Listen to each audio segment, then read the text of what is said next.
Hello everyone. तो जैसा कि हमने लास्ट एपिसोड में देखा था कि फेंग यिंगजे से कहता है कि अगर तुम रोना बंद करो तो मैं तुम्हें एक प्रॉमिस करूंगा, जिसे सुनकर यिंगजे कहती है क्या सच में। वहीं उन्हें देख शाओडिंग कहता है ये यिंगजे तो सच में काफ़ी अजीब है। अब आगे हम देखते हैं यिंगजे शाओडिंग को देख फेंग से पूछती है ये कौन है। तो फेंग कहता है ये मेरा सर्वेंट है, जिसे सुनकर शाओडिंग गुस्से से उससे कहता है नहीं मैं तुम्हारा मास्टर हूँ। जिसके बाद यिंगजे देखती है तो फेंग मैप को देखते हुए काफ़ी मायूस होता है। ये देख वो उससे पूछती है क्या हुआ, तुम इतने मायूस क्यों हो। जिस पर फेंग उससे कहता है तुम बस एक बच्ची हो तो तुम एडल्ट प्रॉब्लम्स को कैसे समझोगी। जिस पर यिंगजे उससे कहती है क्या तुम हानियों को लेकर परेशान हो। तो फेंग उससे कहता है कि अगर मुझे वो 2 मेडिसिनल इंग्रेडिएंट्स नहीं मिली तो हानियों की जान भी जा सकती है, पर अभी मेरा दुश्मन बाहर ही खड़ा है तो आखिर मैं उसे कैसे ढूंढूं।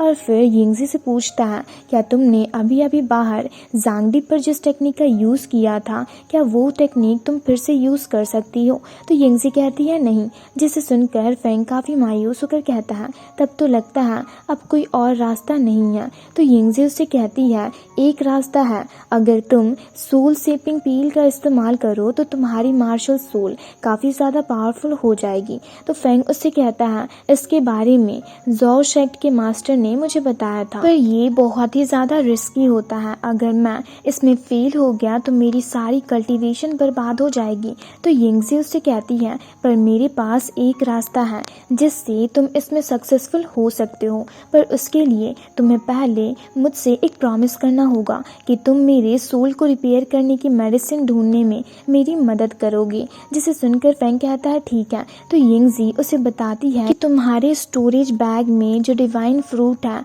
अगर उसके साथ तुम सोल शेपिंग पील को खाओगे तो तुम इसमें सक्सेसफुल हो सकते हो। जिसे सुनकर फेंग उस सोल शेपिंग पील को खा लेता है, जिससे उसके बॉडी से एक स्ट्रॉन्ग एनर्जी रिलीज होती है। साथ ही उसका शियांगलू ड्रैगन बीस्ट भी बाहर आ जाता है। तो यिंगजे फेंग को सोल शेपिंग पील्स के इफेक्ट के बारे में बताते हुए उसे पेन को कंट्रोल करने को कहती है। जिसे कंट्रोल करते हुए फेंग के बॉडी में दरारें आने लगती हैं और वो अपनी स्पिरिचुअल वर्ल्ड में चला जाता है, जहाँ वो खुद को देखता है तो उसकी बॉडी डिसअपीयर होने लगती है। जिसे देख वो चौंक कर कहता है नहीं मैं इस तरह से यहाँ पर नहीं मर सकता, अभी तक हानियों भी ठीक नहीं हुई है। तभी यिंगजे उसे आवाज़ देती है तो फेंग अपनी आंखें खोलता है। तो यिंगजे उसे जल्दी से उस डिवाइन फ्रूट को खाने को कहती है। जिसे सुनकर फेंग उस डिवाइन फ्रूट को एब्जॉर्व करता है तो उसकी बॉडी की दरारें भर जाती हैं। साथ ही उसका डिवाइन गेट भी बाहर आता है। जिसके बाद फेंग जोर से चिल्लाते हुए एक स्ट्रॉन्ग ऑरा रिलीज करने लगता है।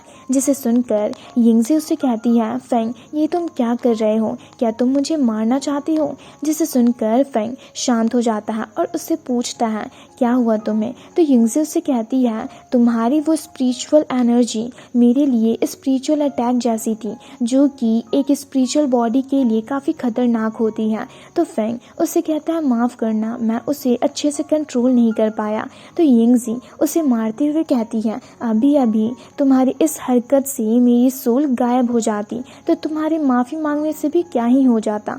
तो फेंग उससे कहता है ठीक है, तो तुम जो कहोगी मैं वो करने को तैयार हूँ। तो यिंगजे उससे कहती है बहुत पहले मेरे मास्टर मुझे स्टोरी सुनाया करते थे, पर अब मुझे स्टोरी सुने ना जाने कितना ज़्यादा वक्त हो गया है, तो क्या तुम मुझे अपने और हानियों की स्टोरी सुनाओगे। जिसे सुनकर फेंग कहता है हाँ बिल्कुल, और उससे अपनी और हानियों की स्टोरी सुनाने लगता है। और इसी तरह सुबह हो जाती है। तो यिंगजे फेंग को उठाती है और कहती है जल्दी उठो, वो ड्रैगन बीस्ट जल्दी ही यहाँ आने वाला है। जिसे सुनकर फेंग उठकर यिंगजे के साथ बाहर जाता है और छुपकर उस ड्रैगन बीस्ट को जाते हुए देखने लगता है। तो यिंगजे उसे बताती है कि वो अभी सीरियसली इंजर्ड है, इसलिए तुम उसे काफ़ी आसानी से ख़त्म कर सकते हो। जिसे सुनकर फेंग उस पर अटैक करता है और उन लोगों में फाइट होने लगती है, जिसमें फेंग उस ड्रैगन बीस्ट पर भारी पड़ता है और उसे काफ़ी आसानी से ख़त्म कर देता है और उसके ब्लड को